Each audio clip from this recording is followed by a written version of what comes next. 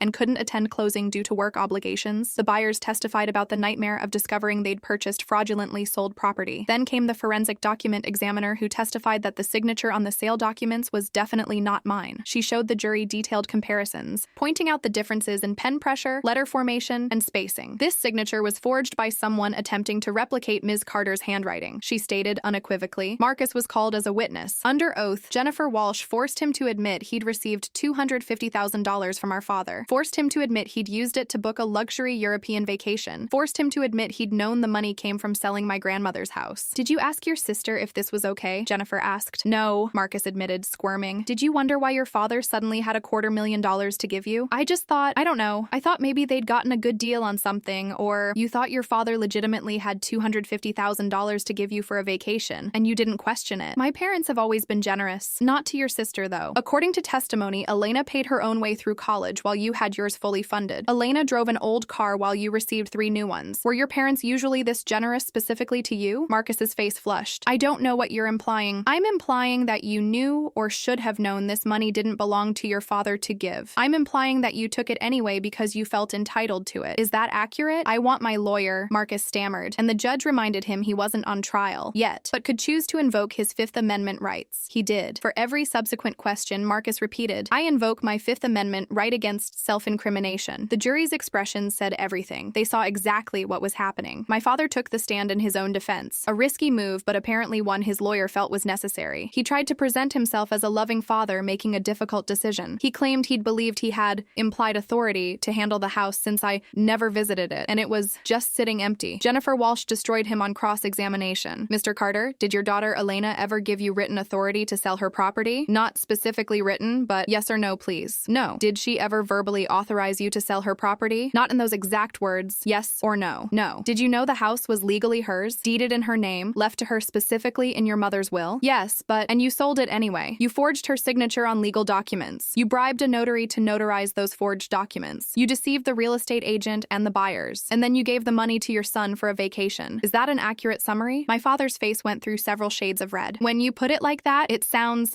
like exactly what you did, Jennifer finished, because it is exactly what you did. No further questions. The final witness was me. I was terrified, but Jennifer had prepared me well. She asked me about my relationship with my grandmother, about the will, about discovering the theft. I told the truth simply and clearly, my voice steady despite my pounding heart. Then came the defense's cross-examination. My father's lawyer tried to paint me as vindictive, but I didn't take the bait. Isn't it true you were jealous of your brother growing up? I was hurt by the favoritism, yes, but this isn't about jealousy. It's about theft. Isn't it true you rarely visited your grandmother's house after inheriting it? I visited every few months, but whether I visited daily or never, it was still my property. My grandmother left it to me. That doesn't give my father the right to steal it. Don't you think your reaction, calling the police, pressing charges, pursuing this trial, is extreme for a family matter? My father committed fraud. He forged my signature. He stole my inheritance. Those are crimes. Reporting crimes to the police isn't extreme. It's exactly what you're supposed to do. Should I have protected him from consequences just because we're related? Is that what family means to you? The lawyer had no good answer to that. In closing arguments, Jennifer Walsh was powerful. The defense wants you to believe this is a family disagreement, but family doesn't forge. Family doesn't steal. Family doesn't lie. Robert Carter is a criminal who happens to be Elena's father, and that relationship doesn't excuse his crimes. It makes them worse. He exploited her trust, her love, her lifetime of trying to be the good daughter. He took advantage of her grief over her grandmother's death, and when she dared to hold him accountable, he and his family harassed her, publicly attacked her, and tried to paint her as the villain for refusing to be a silent victim. Don't let them rewrite this story. The evidence is clear. The crime is proven. Robert Carter is guilty. The jury deliberated for 6 hours. 6 hours of agony, waiting, second-guessing. Rachel kept assuring me the length of deliberation didn't mean anything bad, but I couldn't shake my nerves. Finally, the bailiff announced the jury had reached a verdict. We all stood as the jury filed back in. I couldn't read their faces. My father stood tall, confident even now. My mother gripped Marcus's hand in the gallery. Aunt Linda squeezed my shoulder. In the case of the state versus Robert James Carter, on the charge of fraud in the first degree, how do you find? The four women stood. We find the defendant guilty. My knees almost gave out. Rachel grabbed my arm, steadying me. On the charge of forgery, how do you find? Guilty. On the charge of theft by deception, how do you find? Guilty. 3 guilty verdicts, on all counts. My father's face went white. My mother gasped audibly. Marcus stared in shock. The judge set a sentencing date for 6 weeks out and remanded my father to custody pending sentencing. As bailiffs approached to take him away, he looked back at me for the first time during the entire trial. The expression on his face wasn't remorse. It was rage. Pure, undiluted rage that I dared to do this to him. I stared back, refusing to look away. I'd won. Justice had won, and that rage, that was his problem now, not mine. The sentencing hearing arrived on a cold November morning. The courtroom was less crowded this time. The spectacle of the trial had passed, leaving only those truly invested in the outcome. My father stood before the judge, his expensive suit unable to hide the toll the past months had taken. He'd aged years in weeks. My mother sat rigid in the gallery, her face a mask of controlled fury. Marcus wasn't there. He'd apparently fled to a friend's place in Colorado, trying to avoid the civil lawsuit Rachel was preparing against him. The judge reviewed the case with a stern expression. Mr. Carter, you were found guilty on 3 counts of serious crimes: fraud, forgery, and theft, all committed against your own daughter. I've reviewed the pre-sentencing reports, the victim impact statement from Ms. Carter, and the letters submitted on your behalf. I've considered your lack of prior criminal history and your standing in the community. However, I've also considered the egregious nature of these crimes. She paused, looking directly at my father. You didn't steal from a stranger, Mr. Carter. You stole from your daughter. You violated her trust in the most fundamental way. You forged legal documents, bribed a notary, and showed no remorse even when caught. Instead, you and your family launched a harassment campaign against the victim. This court cannot and will not treat such behavior lightly. Robert James Carter, I hereby sentence you to 5 years in state prison on the fraud charge, 3 years on the forgery charge, and 3 years on the theft charge, all to run consecutively. Total sentence, 11 years, with eligibility for parole after serving 7 years. Additionally, you are ordered to pay full restitution of $250,000 to Elena Carter, plus her legal fees and damages, totaling $412,000. My mother's gasp echoed through the courtroom. 11 years. My father would be 73 when he got out, if he served the full sentence. The financial penalty would destroy them. They'd have to sell their house, liquidate retirement accounts, everything. Furthermore, the judge continued, I'm ordering that any assets currently held by Marcus Carter that can be traced to the stolen funds be seized and returned to Ms. Carter. Mr. Marcus Carter, if you're listening to this from wherever you're hiding, you have 30 days to return to this jurisdiction and cooperate with asset recovery, or you'll face contempt charges and a warrant for your arrest. My father finally showed emotion, not remorse. Anger. Your Honor, this is excessive. My daughter has torn this family apart over property she barely used. She's vindictive, and Mr. Carter, you will not address the victim. The judge cut him off sharply. You had every opportunity to show remorse. You chose instead to double down on your crimes. The sentence stands. Bailiff, remove the defendant. As bailiffs led my father away in handcuffs, he looked back one final time. His eyes found mine, and I saw something that chilled me. Not regret for what he'd done, but fury that he'd been held accountable. In his mind, even now, I was the villain of this story. My mother stood, pointing at me with a shaking finger. I hope you're satisfied. You've destroyed your father, destroyed this family, over money, over a house you never even wanted. I wanted my grandmother's gift to be respected, I said quietly. I wanted to be treated like I mattered. That was apparently too much to ask. You're dead to me, she hissed. You and that house. I hope they both bring you misery. She stormed out. Several people in the gallery turned to stare at her outburst, then looked at me with sympathy. The truth was out now, public and undeniable. Outside the courthouse, reporters were waiting. The case had garnered media attention. Daughter successfully prosecutes father for inheritance theft, made for compelling headlines. Rachel had prepared me for this. Ms. Carter, how do you feel about the sentence? One reporter called out. I stopped. Rachel beside me. I feel that justice was served. My father committed serious crimes. The sentence reflects that. I hope this case sends a message that family relationships don't excuse theft and fraud. No one should have to choose between holding a loved one accountable and being labeled vindictive. Do you have any message for your family? I hope someday they understand that what happened here wasn't about revenge or money. It was about standing up for myself after a lifetime of being diminished. I deserve to inherit what my grandmother left me. I deserve to have that choice respected. And I deserved better than to have my own family steal from me and then blame me for their consequences. The civil lawsuit against Marcus proceeded quickly. Without my father to hide behind and facing the threat of criminal charges himself, Marcus's lawyer advised him to settle. He returned from Colorado and agreed to pay back every penny he'd received, though he claimed he'd already spent $30,000 on non-refundable deposits and purchases. The court ordered him to set up a payment plan for the remaining amount, garnishing his wages until the debt was fully repaid. Marcus had to sell his car, move out of his expensive apartment, and take a second job. The golden child was finally learning what accountability felt like. But the real victory came 6 months after the trial, when the civil court officially voided the fraudulent sale of my grandmother's house. The buyers were compensated through my father's seized assets. His own house was sold to pay them back. The property was returned to me, legally and unquestionably mine. I stood on the porch of that Victorian house on a warm spring day, keys in my hand, and finally allowed myself to cry. Not tears of sadness, but of relief, of vindication, of finally being seen and valued. Rachel had negotiated a restraining order keeping my parents and Marcus away from me and the property. My mother had tried to contest it, but the judge had seen enough evidence of harassment to make it permanent. Aunt Linda helped me clean out the house and prepare it for either sale or rental. I hadn't decided yet. As we worked, she shared family gossip I'd been shielded from. Your mother's had to move into a small apartment. She's working as a receptionist to help pay the restitution. Most of her friends at the club have distanced themselves. Turns out they don't want to associate with someone whose husband is in prison for theft. And Marcus, living with a roommate in a bad part of town, working 2 jobs, eating ramen every night. He posted on social media complaining about his situation, and someone commented, "Maybe don't spend stolen money next time." He deleted his accounts after that. I should have felt triumphant. Instead, I just felt tired. I never wanted them to suffer. I just wanted them to acknowledge what they did was wrong. They still haven't,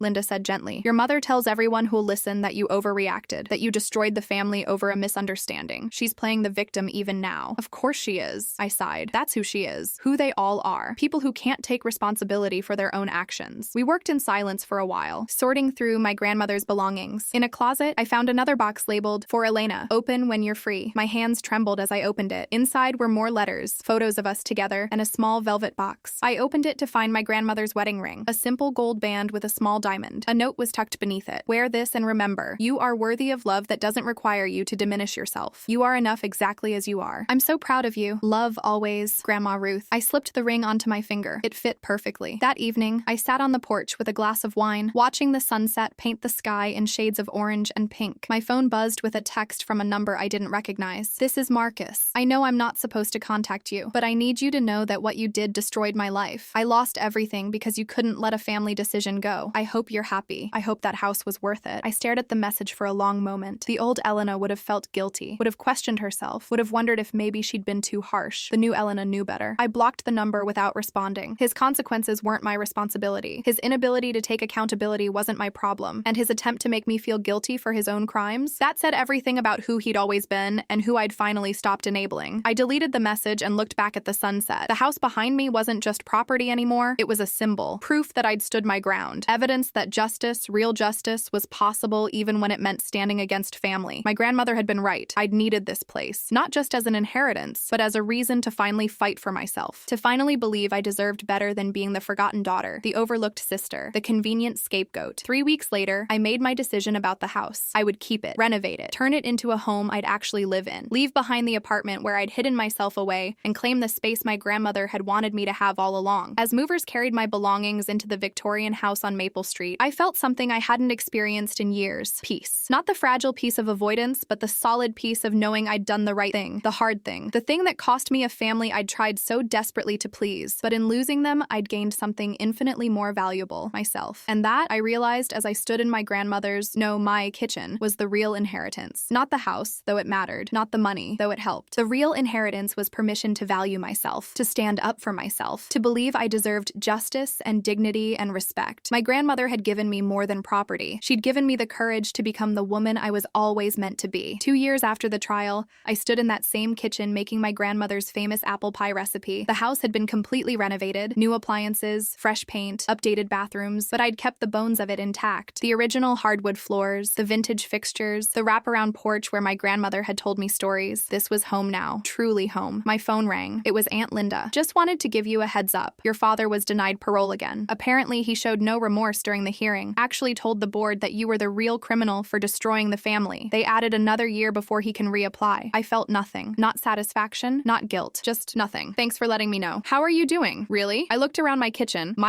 with fresh flowers on the table and sunlight streaming through the windows. "I'm good. Really good, actually." And I was. My career had flourished without the constant emotional drain of family drama. I'd gotten another promotion at work, leading a major project that had earned company-wide recognition. The money from the restitution had allowed me to pay off my student loans and establish a solid financial foundation. affection. But more than that, I'd built a life filled with people who actually valued me. Real friends who showed up when I needed them. Colleagues who respected my work. Aunt Linda and the extended family members who'd stood by me. And recently, I'd started dating someone. A kind, genuine man named David, who'd never once made me feel like I needed to earn his affection. "I'm glad," Linda said warmly. "You deserve happiness. Your grandmother would be so proud." After we hung up, I pulled the pie from the oven, the scent filling the house with memories both bitter and sweet. Tonight, I was hosting dinner for the support group I'd started, women who'd experienced family betrayal and inheritance theft. We met monthly, sharing stories, offering advice, reminding each other that we weren't alone. The doorbell rang. My guests arrived one by one, each bringing a piece of their healing journey. Sarah, whose siblings had stolen her mother's jewelry. Michelle, whose uncle had forged documents to steal her father's business. Jennifer, whose in-laws had manipulated her late husband's will to exclude her. We gathered around my grandmother's dining table, refinished but still the same solid oak, and shared both food and stories. These women understood what most people couldn't, that standing up to family who betrays you is one of the hardest, loneliest things you can do, but it's also necessary. I got a letter from my brother last week, Sarah shared, begging me to drop the lawsuit, not apologizing, just begging. Said I was tearing the family apart. She shook her head. I didn't respond. "Good," Michelle said firmly. "They tear the family apart when they steal. We just refuse to pretend it didn't happen." After dinner, as everyone was leaving, Jennifer pulled me aside. "Thank you for this, for creating this space, for showing us it's possible to survive family betrayal and still build a good life. You're living proof that choosing yourself isn't selfish. It's survival." Alone again, I walked out to the porch with a cup of tea. The garden my grandmother had tended was thriving again under my care. I'd planted her favorite roses, the ones she'd always said reminded her that beautiful things could have thorns and still be worth cultivating. My phone buzzed with an email notification. My mother, using a new email address since I'd blocked all her previous ones. Against my better judgment, I opened it. "Elena, your father is sick. The prison conditions are affecting his heart. He might not survive another 5 years. I'm asking you, as your mother, to write a letter to the parole board supporting his early release. Marcus has also asked me to tell you he's sorry. We want to be a family again. Please, life is too short for this grudge." I read it twice, waiting for the familiar guilt to surface, for the old programming to kick in, telling me I owed them forgiveness, that family meant overlooking harm, that being the bigger person meant letting them off the hook, but that guilt never came. Instead, I felt clarity. My father was facing the consequences of his own actions. His health problems weren't my responsibility. They were the result of choices he'd made. My mother calling accountability a grudge was exactly the manipulation I'd spent years learning to recognize. And Marcus's secondhand apology, delivered through our mother, rather than directly to me, proved he still didn't actually understand what he'd done wrong. I deleted the email without responding. Later that night, I sat at my desk and opened my laptop. I'd been writing a book about my experience, not for revenge, not for exposure, but because other people needed to know they weren't alone. That family betrayal happens more often than anyone wants to admit. That choosing justice over false peace is valid. That you can survive being called the villain by people who refuse to acknowledge they were the villains all along. I added a final chapter to the manuscript, reflecting on where I was now versus where I'd been that day in my parents' living room when my father casually announced he'd stolen from me. That woman felt like a stranger now, someone who'd been so desperate for family approval that she'd almost let them get away with it. The book's title sat at the top of the document, "The House That Set Me Free: How Fighting for My Inheritance Saved My Life." My publisher was excited about it. "Stories like this need to be told," she'd said. "Too many people stay silent about family abuse because they're afraid of being judged. You're giving them permission to speak up." 3 months later, the book launched. It hit the bestseller list within 2 weeks. I did interviews, podcasts, speaking engagements. Thousands of messages poured in from readers sharing their own stories of family betrayal, thanking me for making them feel less alone. One message stood out, from a young woman named Claire. "My parents stole my college fund to bail out my brother. I was going to just accept it to keep the peace, but then I read your book. I filed a police report yesterday. Thank you for showing me that family doesn't mean being a doormat. Thank you for teaching me that I deserve better." That message, and hundreds like it, made every difficult moment worthwhile. 6 months after the book launched, I was invited to speak at a conference about family dynamics and toxic relationships. As I stood on stage sharing my story, I saw the audience, mostly women, mostly daughters who'd been overlooked and undervalued, nodding in recognition. The hardest part wasn't the trial, I told them. It wasn't even cutting contact with my family. The hardest part was learning to believe I deserved justice, that I wasn't wrong for expecting basic respect and honesty. That enforcing boundaries didn't make me vindictive. It made me healthy. After the speech, a line formed of people wanting to share their stories, ask advice, or simply say thank you. I stayed until I'd spoken with every single person, understanding that this connection, this community of survivors, was part of my grandmother's legacy too. That evening, back at my house, I walked through the rooms my grandmother had wanted me to have. Every space reflected my choices now, my style, my comfort, my life. The dining room where I hosted my support group, the study where I wrote, the bedroom where I finally slept peacefully, free from the anxiety of disappointing people who would never be satisfied. I picked up the framed photo of my grandmother and and me, taken in this very house when I was 10. She was laughing, her arm around my shoulders, and I was looking up at her with complete trust and love. "I did it, Grandma," I whispered. "I fought for what you gave me. I stood my ground, and you were right. It set me free." My life now bore no resemblance to the one I'd lived under my family's toxic shadow. I had genuine relationships built on mutual respect. I had financial security I'd earned and protected. I had a home that was truly mine. And most importantly, I had self-worth that didn't depend on anyone else's approval. My father remained in prison, unrepentant and bitter. My mother lived in a small apartment working a job she resented, still telling anyone who'd listen that I'd overreacted. Marcus was slowly paying back his debt, his golden child status permanently tarnished by reality's harsh lessons. They'd lost everything because they'd taken what wasn't theirs and refused to accept responsibility. That wasn't my fault. That wasn't my burden. That was simply justice working exactly as it should. And me? I was flourishing in ways I'd never imagined possible. Not because of revenge, not because of money, but because I'd finally learned the most important lesson of all. I was worth fighting for. My grandmother had known that all along. She'd left me the house as a gift, yes, but also as a test. A chance to prove to myself that I deserved good things, that I could stand up for myself, that I was strong enough to demand the respect I'd always been denied. I'd passed that test. And in doing so, I'd inherited something far more valuable than property. The unshakable knowledge that I was enough, exactly as I was, without apology or compromise. As I locked the doors that night, the house settled around me with familiar creaks and sighs. This Victorian home on Maple Street had witnessed decades of family history. Some beautiful, some painful, all real. But its future? That belonged to me alone, and it was going to be extraordinary. Have you ever had to choose between family loyalty and self-respect? Have you experienced betrayal from people you trusted most? I'd love to hear your thoughts in the comments. If this story resonated with you, please don't forget to leave a like and subscribe to the channel. Your support means everything, and I'm grateful you stayed until the end. Thank you for listening to my journey.